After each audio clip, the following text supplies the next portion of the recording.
Hello दोस्तों, welcome back to our YouTube channel education river. Hopefully आप सभी लोग स्वस्थ होंगे, सुरक्षित होंगे।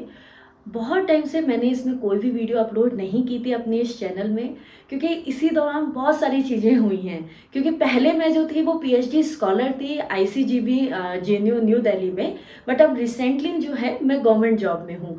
मैं उत्तराखंड वन विभाग में एज अ दरोगा के पद पे हूँ। और ये वीडियो जो बनाने का पर्पज़ ही ये है कि मैं ये आपको बता सकूँ या अपना एक्सपीरियंस शेयर कर सकूँ, क्योंकि बहुत जल्द ऐसा होने वाला है कि यूके जो है जल्द ही नोटिफिकेशन जारी करेगा 200 पद के लिए, वन दरोगा के लिए।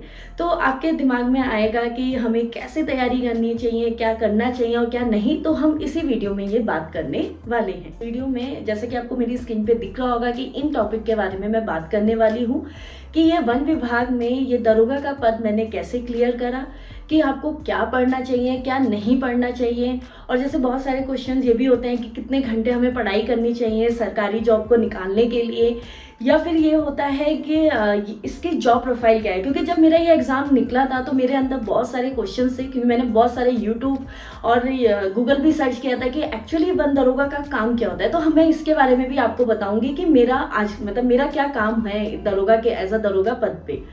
सो आप इस वीडियो को एंड तक जरूर देखिए। और दोस्तों, अगर आप मेरे चैनल पे नए हैं तो आप चैनल को सब्सक्राइब कर लीजिए, लाइक कर लीजिए, और ताकि मैं ऐसी ही वीडियो लेके आऊँ। क्योंकि बहुत सारी वीडियो हैं, जैसे बहुत से लोग ये जानना चाहते हैं कि मैं जेएनयू से पीएचडी कर रही थी, तो मैंने जेएनयू की पीएचडी छोड़ के आखिर क्यों मैंने ये गवर्नमेंट जॉब ऑप्ट करी है।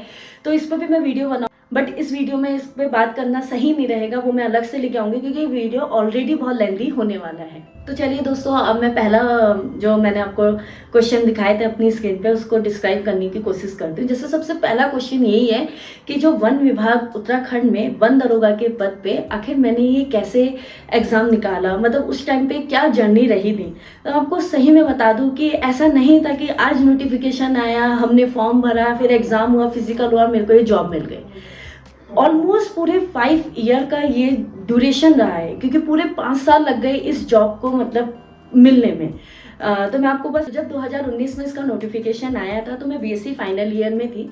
तो मुझे ऐसा नहीं था कि मुझे ये जॉब की तैयारी करनी है। मैं इस जॉब के बारे में टू बी ऑनेस्ट मैं कुछ नहीं जानती थी। बस इतना पता था कि ये साइंस से रिलेटेड है, इसमें विज्ञान से क्वेश्चन पूछे जाएंगे, और मैं कर सकती हूँ। क्योंकि मैंने कभी उत्तराखंड नहीं पढ़ी, कभी मैंने जीके नहीं पढ़ी थी इस जो भी है सरकारी जॉब जो भी होती है उनके लिए।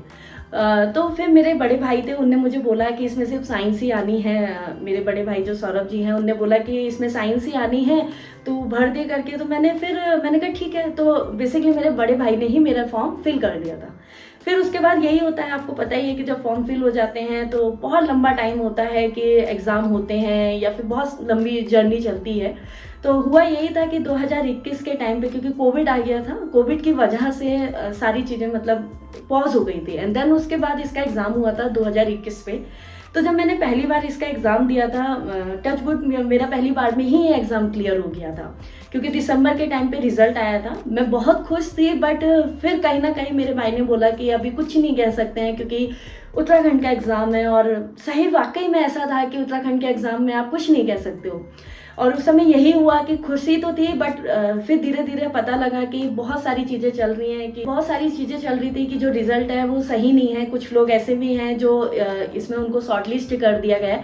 बट क्या होता है कि वो लोग इस बात से वंचित रह जाते हैं जो वाकई में मेहनत करके पहुंचते हैं। तो मैं भी उनमें से थी जितने मेहनत ही की थी। और फिर उसके बाद ये पता लगा कि अरे फिर से ये एग्ज़ाम पे होल्ड आ गया। फिर धीरे क्लियर हुआ। फिर उसके बाद वन विभाग ने हमारा फिजिकल कराया था, और फिजिकल में हमें 14 किलोमीटर भागना था और 4 घंटे में। हालांकि लड़कियों के लिए तो मेरे ख्याल से ईजी था, और मैंने भी ये जो 14 किलोमीटर की रेस थी वो 2 घंटे के अंदर कंप्लीट कर दी थी। फिर उसके बाद फिर ये लगा 2022 के जून के, मैं आपको बता रही हूँ, जून जुलाई के टाइम पे मेरा फिजिकल हुआ था। उस टाइम पे लगा कि ठीक है अब तो जॉब मिल ही जाएगी, बट अनलेस जॉब नहीं मिली। और उसी के दौरान मेरा 2022 फरवरी में ही मेरा नेट जेआरएफ जो था वो क्लियर हो चुका था। अब ये था कि घर पे तो मैं नहीं बैठ सकती थी और मुझे कुछ आगे भी करना था। तो मैंने इसी दौरान आईसीजीबी न्यू दिल्ली में अपना पीएचडी में इनरोलमेंट करा दिया था, और मैं एज अ पीएचडी स्कॉलर थी। जैसे कि आपने मेरी और भी वीडियो देखी होंगी जो मैंने वहाँ पे इंटरव्यू दिए हैं।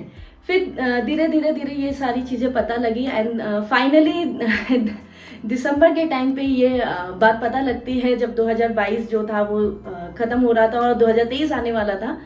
तब पता लगता है कि ये एग्ज़ाम ही कैंसिल हो गया। मतलब ये समझिए कि जो मेहनत थी या जो हमारा इंतज़ार था कि हम 2019 से नोटिफिकेशन आ रहा है, हम एग्ज़ाम दे रहे हैं, हम क्लियर भी हो जाते हैं और फिज़िकल भी दे के आते हैं और बस इंतज़ार कर रहे हैं कि बस डॉक्यूमेंट वेरिफिकेशन होना है। और उस दौरान ऐसा हुआ कि लाइक ये जो था कि एग्ज़ाम ही कैंसिल हो गया। उस टाइम पे मुझे लगा कि चलो कोई नहीं, मेरे पास तो एक ऑप्शन था कि मैं एज अ पीएचडी स्कॉलर थी, कहीं ना कहीं मैं अर्निंग कर रही थी एज अ पीएचडी स्कॉलर होके। बट उन बच्चों के लिए भी बहुत बुरा फील हो रहा था कि जो बच्चे इतना मेहनत करके भी इसमें पहुँचे थे। फिर पता लगा कि दोबारा से ये एग्ज़ाम होना है। फिर मेरे ख्याल से आई थिंक जून का टाइम था, 11 जून आई थिंक डेट थी, थोड़ा याद है इसको, क्योंकि मैं नहीं देने आ रही थी इस एग्ज़ाम को। मैंने कहा हो गया, क्या देना, क्योंकि अब मैं एक पीएचडी लेवल पे कर रही थी और उसके बाद ये जॉब देना मतलब थोड़ा सा मेरे लिए टफ भी था। बट उस दौरान मेरे मम्मी पापा का था कि नहीं, हमें मतलब एज अ दरोगा देखना है। उनको एक ये था कि मतलब मैं दूँ इस एग्ज़ाम को। तो हुआ यही था कि मैंने फिर ये एग्ज़ाम जो था वो दिया 2023 के टाइम पे। और मैं आपको सच बताऊँ, उस टाइम पे मैं कुछ नहीं पढ़ा था। मैं जस्ट दिल्ली से आई थी और उसकी दिल्ली सुबह, मतलब मैं हल्द्वानी पहुंची सुबह और मैंने फिर ये एग्ज़ाम दे दिया था। और फिर मैंने जब घर आई तो मैंने बोला था कि मे बी मेरा नहीं होगा, क्योंकि बहुत ज़्यादा टफ एग्ज़ाम आया था। क्योंकि जो सेकंड बार था, ऐसा नहीं था कि 9th-10th का सिलेबस था, नहीं 11th-12th के सिलेबस से क्वेश्चंस भी पूछे गए थे। तो मेरा जो टचअप था ना साइंस को लेके, वो थोड़ा कम हो गया था जब मैं पीएचडी में इनरोल हुई थी। मैंने बोला था कि भाई नहीं होगा। बट कहते हैं ना कि किस्मत है, जो किस्मत में जो लिखा होता है वही होता है, कि जो किस्मत आपको जहाँ ले जाना चाहती है वही होता है। और फाइनली मैं सेकेंड बार भी मैं सिलेक्ट हो गई। बट फिर से ऐसा नहीं था कि फिर मेरी जॉब लग गई फिर से हमारा जो था ये कोर्ट केस में चले गया। मैं तो खैर उस समय दिल्ली में थी, बट मेरे जो साथ के लोग थे उन्हें बहुत ज़्यादा संघर्ष किया। देहरादून हो गया या नैनीताल हाईकोर्ट हो गया, उन्हें बहुत सारे संघर्ष किए और फाइनली बहुत सारे पिटीशन और ये सारी चीज़ें डालने के बाद अक्टूबर का टाइम था और हमारा ओरिएंटेशन हुआ था देहरादून में। तो हमारे जो माननीय हमारे वन मंत्री जी ने बोला था कि हम आपको क्या कहते हैं, दिवाली के टाइम पे आपको ये जॉब लेटर प्रोवाइड करेंगे। और ऐसा ही हुआ। फिर दिवाली के टाइम पे जॉब लेटर आ चुका था मेरे साथ। फिर बहुत सारी समस्याएं थी कि मैं पीएचडी को लीव करूं या फॉरेस्ट को ज्वाइन करूं। खैर इस वीडियो में मैं ये बात नहीं करने वाली हूं, मैं बस आपको थोड़ी जर्नी बता रही हूँ कि ये कैसा जर्नी रही थी मेरी। फिर हुआ यही कि क्या कहते हैं, मैंने पीएचडी को लीव करा और मैं फाइनली इस जॉब में आ गई और 11 दिसंबर 2023 को मैंने ये जॉब ले ली थी। सो दोस्तों अभी तो फिलहाल मैं वन विभाग में ही कार्यरत हूँ। तो साथ ही साथ मैं दोस्तों यही बताना चाहती हूँ कि ऐसा नहीं था कि मुझे वन विभाग में ही जाना है या मुझे इसी की तैयारी करनी है। तो ऐसा ही था कि मैं नीट की मैंने तैयारी करी है, उसके बाद मैं नेट जेआरएफ की तैयारी कर रही थी। तो साइड बाय साइड होता है ना कि हम किसी एक डायरेक्शन में जा रहे हैं बट दूसरी डायरेक्शन भी जो है वो हो जाती है। तो मेरे साथ वही चीज़ हुई। लेकिन ऐसा नहीं कि मैं आपको बता नहीं सकती कि आपको क्या करना चाहिए और क्या नहीं करना चाहिए। सो दोस्तों जैसे कि आपको दिख रहा होगा कि अब हो सकता है कि 200 पद के लिए आ सकता है, तो आपके दिमाग में होगा कि हमें क्या पढ़ना चाहिए और क्या छोड़ना चाहिए, इसके लिए कैसे तैयारी करनी चाहिए। मैं आपको सही में बताऊं, अगर आप वाकई में मतलब सरकारी जॉब की तैयारी कर रहे हैं और इसमें आना चाहते हैं तो बिल्कुल आपको अभी से इसकी तैयारी कर लेनी चाहिए। और उन लोगों के लिए तो बहुत ही गोल्डन चांस है जिनकी साइंस रही है, और शायद इनका क्राइटेरिया भी यही था हमारे टाइम पे, जिनकी साइंस है वही इस फॉर्म को फिल कर सकते थे। तो दोस्तों मैं अपने टाइम पे आपको बताती हूँ। एक्चुअली मेरे टाइम पे था कि 9th और 10th की साइंस आनी थी, साथ ही साथ कृषि भी आनी थी। तो मैंने तो उस समय जब पहली बार दिया था, मेरा टच बहुत अच्छा खासा था क्योंकि मैं नेट जेआरएफ की तैयारी तो कर ही रही थी। तो मेरे लिए ये था कि मैंने 9th और 10th की फिजिक्स और केमिस्ट्री को ज़्यादा ध्यान दिया था। बायोलॉजी ऑलरेडी मेरी स्ट्रांग थी। और उस समय हुआ भी यही था कि जो क्वेश्चंस थे वो 9th और 10th के लेवल के में हुआ भी यही कि जो क्वेश्चंस थे वो 9th-10th के अकॉर्डिंग थे, और जो थोड़े बहुत क्वेश्चन थे वो जीके से थे। मतलब कि कौन सा राष्ट्रीय उद्यान कहाँ है, कौन सा अभयारण्य कहाँ पे है, कौन सा बांध किस में बनाया गया है, कुछ इस टाइप के क्वेश्चन थे। मतलब ऑलमोस्ट 25 क्वेश्चन ऐसे थे। इन टाइम जब इसका एग्ज़ाम हुआ तो पैटर्न जो था वो बिल्कुल चेंज हो गया। मतलब उसमें प्योर साइंस थी, और प्योर साइंस का मतलब प्योर साइंसिस का मतलब ये नहीं था कि 9-10 की थी, 11-12 के भी थे। बट ऑलमोस्ट मतलब अगर मैं कहूँ, मैं खुद में देखूँ तो 100 में से करीबन 70 या 75 क्वेश्चन ऐसे थे जो NCERT 9th-10th के ही थे। अगर आप इसकी तैयारी करना चाह रहे हैं तो मैं आपको सजेस्ट करूँगी कि आप सबसे पहले 9th की और 10th की साइंस की बुक को बिल्कुल अच्छी तरीके से पढ़ लीजिए। आपको एक एक पॉइंट क्लियर होने चाहिए, पॉइंट आपको क्लियर होने चाहिए, क्योंकि अगर आपका बेस स्ट्रांग होगा तभी आप कुछ आगे कर पाओगे। और रही बात है जैसे 11th और 12th के बहुत छोटे मोटे क्वेश्चंस होते हैं जो कि पूछ लिए जाते हैं, और होप्स अगर आपको ये है कि हमें और अच्छे से इसकी तैयारी करनी है, या मतलब कुछ ऐसे क्वेश्चन भी, क्योंकि देखिए बेस सबका क्लियर अच्छे से होता है, लेकिन सिलेक्शन उन्हीं का हो पाता है ना जो थोड़ी सी एक्स्ट्रा और एडवांस लेवल की तैयारी करते हैं। तो अगर आप 11th और 12th की, मैं ये नहीं कह रही हूँ कि आपको फिजिक्स लेनी है या केमिस्ट्री लेनी है, आप बायोलॉजी ले लीजिए, क्योंकि बायोलॉजी के क्वेश्चंस भी कुछ ना कुछ आते हैं, और ऐसे नहीं बहुत ज़्यादा हार्ड है बायोलॉजी। अगर हो सका तो मैं भी अपने इस चैनल के थ्रू मतलब बहुत इजी टॉपिक को लेके आऊँगी, ताकि आप इजी तरीके से आप समझ सकें। और अगर आप चाहते हैं तो आप मेरे को कमेंट कर सकते हैं कि मैं आपको बायोलॉजी से रिलेटेड भी कुछ टॉपिक्स को बताऊँ। खैर मैं आपसे यही कह रही हूँ कि अगर आपको करना ही है, वन विभाग में आना ही है, तो आप बस क्या कीजिए, बेसिकली अपना स्ट्रॉन्ग कीजिए, 9th-10th की बायोलॉजी, फिजिक्स, केमिस्ट्री को स्ट्रॉन्ग कीजिए, एंड देन उसके बाद आप 11th-12th की बायोलॉजी पढ़ सकते हैं। अगर आपके पास टाइम है तो आप फिजिक्स केमिस्ट्री पे भी जा सकते हैं। लेकिन अभी हाल फिलहाल में तो मैं आपको यही सोच के चल रही हूँ कि जो सिलेबस है वो पिछले साल की तरह ही रहे। अगर पैटर्न चेंज होता है तो खैर उसके लिए फर्दर मैं आपको अपडेट कर दूंगी। जैसे कि थर्ड क्वेश्चन ये आता है कि कितने आवर्स पढ़ाई करनी चाहिए। देखिए मैं आपको बहुत ही सही मायने में बताऊँ तो ये क्वेश्चन ही गलत है कि कितने घंटे पढ़ाई करें कि सरकारी नौकरी लग जाए। तो ऐसा नहीं होता है। देखिए हर किसी की कैपेसिटी अलग है, और शायद ये जो बात मैं बोल रही हूँ ये आपको बहुत से लोगों ने भी बोली होगी कि हर किसी की कैपेसिटी अलग है। फिर भी कहीं ना कहीं होता है, फिर भी हम ये क्वेश्चन फिर से रेज करते हैं, अरे कितने घंटे पढ़ाई करनी चाहिए। देखिए कभी कभी क्या होता है, कुछ लोग 11 घंटे भी पढ़ाई करते हैं, 10 घंटे भी पढ़ाई करते हैं, उनका नहीं हो पाता है। कभी कभी कुछ लोग 1 घंटा पढ़ाई करते हैं और उनको हो भी जाता है सिलेक्शन। तो मेरे ख्याल से ये सब आपकी कैपेसिटी है, आप स्मार्ट वर्क कीजिए। अब एकदम ऐसा नहीं होना चाहिए कि आप गधों की तरह लगे हुए हैं। देखिए मैं जब थी, टू बी ऑनेस्ट मेरा नीट एक बार हुआ था, बट उसके बाद मैंने काउंसलिंग नहीं कराई थी। बट फिर मेरे को ये लगा कि शायद मेरी ही कुछ गलतियां रही थी, इस वजह से मेरा नीट नहीं हो पाया। लेकिन जब मैं नेट JRF की तैयारी कर रही थी तो मैं ऐसा नहीं था कि मैं सुबह से शाम तक पढ़ती थी। खैर इस पर भी मैंने आपको वीडियो बनाई है, अगर आप चाहते हैं, मतलब कुछ ऐसे भी हैं जो नेट JRF की तैयारी कर रहे हैं वो देख सकते हैं। खैर तो ऐसा नहीं कि आपको बहुत ज़्यादा पढ़ना है, आप अच्छा पढ़िए, आप स्ट्रांगली पढ़िए। आप कोई भी कंसेप्ट है, जैसे मैं सपोज एक छोटा सा क्वेश्चन है जैसे कि कोशिका या सेल्स क्या है, उसके बारे में आपको कंप्लीट डिटेल पता होनी चाहिए। ये नहीं कि आप 6 घंटे पढ़ना है, 7 घंटे नहीं। आपको मन है आप सुबह पढ़ना है, आप सुबह पढ़िए, 2 घंटे पढ़िए, 1 घंटा पढ़िए। बट मैं आपको सही में मेरी सारी वीडियो में आपसे यही बात बोलती हूँ कि एक ही चीज़ होनी चाहिए, वो है कंटिन्यूटी। कहते हैं ना कि धीरे धीरे अगर आप एक एक सिक्के को लगाते जाओ तो कितना बड़ा पहाड़ मतलब बन सकता है, या कितनी बड़ा उसका एक स्ट्रक्चर बन सकता है। तो ठीक पढ़ाई का भी ऐसी है। 6 घंटे आपने आज 6 घंटे पढ़ लिया, कल आप पढ़ ही नहीं रहे हो, परसों आप पढ़ ही नहीं रहे हो, फिर आप 6 घंटे पढ़ रहे हो, फिर नहीं पढ़ रहे हो। ऐसा नहीं करना है। आप बेशक रोज 2 घंटे पढ़िए, 2 घंटे पढ़ते जाइए, और उसके थ्रू आपके कंसेप्ट भी क्लियर होंगे।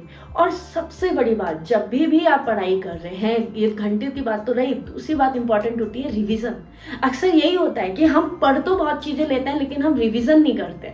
और इस दुनिया में मुझे पता है कि सबसे बुरा काम रिवीजन होता है, क्योंकि जब मैं भी तैयारी कर रही थी तो मेरे लिए रिवीजन सबसे बड़ा बर्डन होता है कि यार रिवीजन कैसे करें। तो मैं आपको अपना ही एक्सपीरियंस शेयर करती हूँ। मैं क्या करती थी, मैं जस्ट घड़ी पे देखती थी कि 15 मिनट तक मुझे ये टॉपिक का रिवीजन करना है, और वो 15 मिनट के टाइम पीरियड में ना वो रिवीजन हो भी जाता है। तो बस आप लगातार पढ़िए। संडे को आराम ले लीजिए, क्योंकि संडे हमेशा छुट्टी वाला दिन होता है, तो संडे आराम लीजिए, बट मंडे टू सैटरडे पढ़ाई कीजिए। और उसके बाद रिवीजन कीजिए। रिवीजन बहुत इंपॉर्टेंट होता है, चाहे आप कोई भी जॉब की तैयारी कर रहे हैं, चाहे सरकारी जॉब है, चाहे हम नेट JRF है, कोई भी आप कर रहे हैं, रिवीजन सबसे ज़्यादा इंपॉर्टेंट है। अगर आप रिवीजन नहीं कर पा रहे हैं, कहीं ना कहीं आप पीछे हैं, क्योंकि आप किसी चीज़ को आगे कितना भी बढ़ा लें लेकिन आपका रिवीजन। लास्ट टॉपिक है कि जॉब प्रोफाइल क्या है। मैं आशा करती हूँ कि अगर आपको मतलब मेरी वीडियो से कुछ मोटिवेट मिला और आपका मतलब क्लियर भी हो जाता है। फिर उसके बाद ये होता है ना कि हम तो इस जॉब में हैं या उस जॉब में हैं, ये तो पता ही नहीं है कि वन विभाग में दरोगा का काम क्या होता है। क्योंकि मेरे साथ यही हुआ था, जब मेरा ये निकल गया था ना, मैं हमेशा देखिए जॉब प्रोफाइल की मैं आपको बताना चाहती हूँ। देखिए जब मैं वन विभाग में मेरा हो गया था, उस टाइम पे मेरा यही था कि यार वन विभाग में दरोगा का काम क्या है। क्योंकि बहुत यूट्यूब में कहीं वीडियो थी नहीं कि इसकी जॉब प्रोफाइल क्या है, मतलब उत्तराखंड पे या फिर किसी भी और अदर स्टेट पे। तो मैं आपको सिर्फ अपना ही एक्सपीरियंस बता सकती हूँ। देखिए मैं अभी वन विभाग में सिविल स्वयं पे हूँ। तो सिविल स्वयं में एज कंपैरिजन टू, देखिए वन विभाग में दो तरह की रेंज होती है। एक टेरिटोरियल होती है जिसको हम आरक्षित कहते हैं, और एक सिविल स्वयं होती है जिसमें हमारा वन पंचायतों से काम होता है। तो देखिए एज अ दरोगा जो होता है, आपकी जो काम होते हैं, वैसे तो आप जब इस विभाग में आओगे आपको और भी नॉलेज मिलेगी, लेकिन एज अ दरोगा जो काम होता है, जैसे कि मेरे सिविल स्वयं वाली रेंज है, जैसे हम प्लांटेशन करवाते हैं। जैसे कहीं पे जो पहले वहाँ जंगल हुआ करता होगा, वहाँ पे हम उधर उस भूमि में, उपजाऊ भूमि है, वहाँ पे हम प्लांटेशन कराते हैं। करीबन ये हमारे प्रोजेक्ट भी चलते हैं, प्लांटेशन के थ्रू हम उस जंगल को बनाते हैं। साथ ही साथ हम जल संरक्षण वाले काम करते हैं, जैसे कि चाल खाल हो गया, चेक डैम बनवाना हो गया, ये सारे काम होते हैं। दरोगा हमें निरीक्षण करना पड़ता है, हमें बताना पड़ता है कि कौन सा काम कैसे होता है, या हमें एस्टिमेट बनाने पड़ते हैं। और भी बहुत सारे ऐसे काम हैं, जब आप इस विभाग में आओगे आपको और भी चीज़ें पता लगेंगी। और अगर आपकी रेंज आरक्षित है तो बहुत सारे काम आते हैं, जैसे अगर पहाड़ी क्षेत्र में देखा जाए तो लीसा का काम हो गया, या फिर अवैध कटान ना हो, अवैध खनन ना हो, ये सारे काम जो होते हैं वो वन विभाग के अंतर्गत आते हैं। ऐसा नहीं है कि आपको अकेले जाना पड़ता है, क्योंकि आप एज अ दरोगा हो, आपके साथ 3-4 लोग होंगे। अगर कहीं भी जैसे फायर, जब आग लगती है, मतलब अभी मैं हिल एरिया में मेरी पोस्टिंग है, तो जैसे आग वगैरह भी लगती है तो आपको अकेले नहीं जाना होता है, आपके साथ पूरी टीम जाती है। और साथ ही साथ हमेशा दरोगा के साथ ये है कि आपको कभी कभी आप अकेले नहीं जाओगे, आपके साथ आपके गार्ड हमेशा आपके साथ जाएंगे। एंड तो कंक्लूजन में मैं यही कह सकती हूँ, अगर आप इस जॉब की तैयारी करना चाह रहे हैं या इसको निकालना चाह रहे हैं, तो आप कैसे क्या तैयारी करें। अगर आप साइंस स्ट्रीम के हैं, मे भी अभी नोटिफिकेशन में क्लियर हो जाएगा कि कौन इस जॉब को फिल कर सकता है। अगर आप साइंस स्ट्रीम के हैं तो आप डेफिनेटली इसको भर सकते हैं। और आप सबसे पहले यही काम कीजिए, अपना बेसिक स्ट्रॉन्ग कीजिए। 9th-10th की एनसीईआरटी उठाइए। मैं नहीं कह रही हूँ कि आपको ये पढ़ना है वो पढ़ना है, नहीं, एनसीईआरटी उठाइए, उसके सारे कंसेप्ट क्लियर कीजिए। उसके बाद अगर आपके पास टाइम मिलता है तो आप 11th और 12th की सबसे पहले बायोलॉजी उठाइए, फिर आपको टाइम मिलता है तो केमिस्ट्री उठाइए, और फिर फिजिक्स उठाइए। ये आपका था कि मतलब आपको क्या पढ़ना है। उसके बाद अगर ये है कि आपको लाइक कितने घंटे पढ़ना है, नहीं, कितने घंटे ऐसा कुछ नहीं है, आप रोज़ पढ़िए। 1 घंटा पढ़िए, आधे घंटे पढ़िए, 2 घंटे, बट रोज़ पढ़िए। कभी भी मंडे टू सैटरडे तो एटलीस्ट पढ़िए, और संडे छुट्टी ले लीजिए। फिर उसके बाद ये है कि सबसे इम्पॉर्टेंट, अगर जो भी आपने पढ़ा उसका कंटिन्यूस रिवीजन करते जाइए। जैसे अगर आपने 1 हफ्ते में कुछ चीज़ पढ़ी है तो शनिवार को उसका रिवीजन कर लीजिए, ये काम कीजिए। एंड उसके बाद जैसे कि मैंने आपको अपनी जर्नी तो बता ही दी है कि बिल्कुल ये बात सच है कि अगर आप किसी सरकारी जॉब की तैयारी कर रहे हैं तो बिल्कुल ऐसा नहीं है कि आपने आज फॉर्म भरा, आज एग्ज़ाम हुआ और आज आपका हो गया, नहीं। ये मैं बाकी जैसे भी जो भी अपडेट होंगी मैं आपको इस चैनल के माध्यम से बताऊंगी कि कब नोटिफिकेशन आने वाला है, कब नहीं। और साथ ही साथ इससे जो नेक्स्ट वीडियो आने वाली है उसमें मैंने जो प्रीवियस ईयर क्वेश्चन पेपर है मैं उनको शेयर करूंगी आप लोगों के साथ, और आप उस वीडियो को ज़रूर देखिएगा ताकि आपको एक आइडिया आएगा कि हमें कैसे तैयारी करनी है। क्योंकि देखिए PYQ से भी बहुत बढ़िया आइडिया आता है, इसलिए ही पहली बार था। तो पॉसिबल ये मेरा रहेगा कि मैं वो PYQ आपके सामने शेयर करूँ और मैं उनको एक्सप्लेन भी करूँ कि ये क्वेश्चन हम कैसे पढ़ सकते हैं, कैसे पढ़ाई करने का तरीका हमारा हो सकता है। बाकी दोस्तों मैं नेक्स्ट वीडियो में आपको ये ज़रूर बताऊंगी कि मैंने आखिर PhD क्यों छोड़ी और क्यों मैंने वन विभाग को चूज़ किया। और मैं आशा करती हूँ कि आप अगर ये फॉर्म भरते हैं तो आपका ये क्लियर हो। बाकी फिजिकल की टेंशन मत लीजिए, जो हमारे टाइम पे तो कुछ इतना टेंशन था नहीं लड़कियों के लिए। बाकी बॉयज़ के लिए तो है, क्योंकि बॉयज़ के लिए मतलब 24 या 25 किलोमीटर था 4 घंटे में, वो थोड़ा टफ पड़ जाता है। बट ऐसा नहीं है कि इसमें फिजिकल के लिए आपको लंबी कूद या फिर जैसा सिविल पुलिस के लिए होता है वैसा कुछ भी नहीं है। और बाकी यही है कि आशा मैं यही करती हूँ कि आपकी भी जल्द ही मतलब सरकारी जॉब लग जाए, और अगर आप ये फॉर्म भरते हैं आप अच्छे से तैयारी करें और आप अच्छे से इस जॉब को निकालें। बाकी अगर आपके कोई भी क्वेश्चंस होंगे आप कमेंट बॉक्स में कर सकते हैं, ताकि मैं उसका भी मतलब जवाब दे सकूं नेक्स्ट वीडियो के थ्रू। और लास्ट में मैं बस कुछ लाइनें यही कहना चाहूँगी कि जिस तरह से मेरी ये जर्नी रही है और जिस तरह से मैं कह रही हूँ कि 5 साल बाद और 2 बार इस एग्ज़ाम को देने के बाद फिर ये जॉब लगी है, तो बस कुछ लाइनें हैं कि मैंने तो समुंदर से सीखा है जीने का सलीका, मैंने तो समुंदर से सीखा है जीने का सलीका, शांत रहना और अपनी मौज में बहना। कोई वीडियो अच्छी लगी है तो आप प्लीज़ मेरे चैनल को सब्सक्राइब कर सकते हैं, इस वीडियो को लाइक कर दीजिए और कमेंट कर दीजिए। आपको कोई भी क्वेरीज है या आपको जानना है तो आप मुझे कमेंट कर सकते हैं। And thank you so much for watching this video.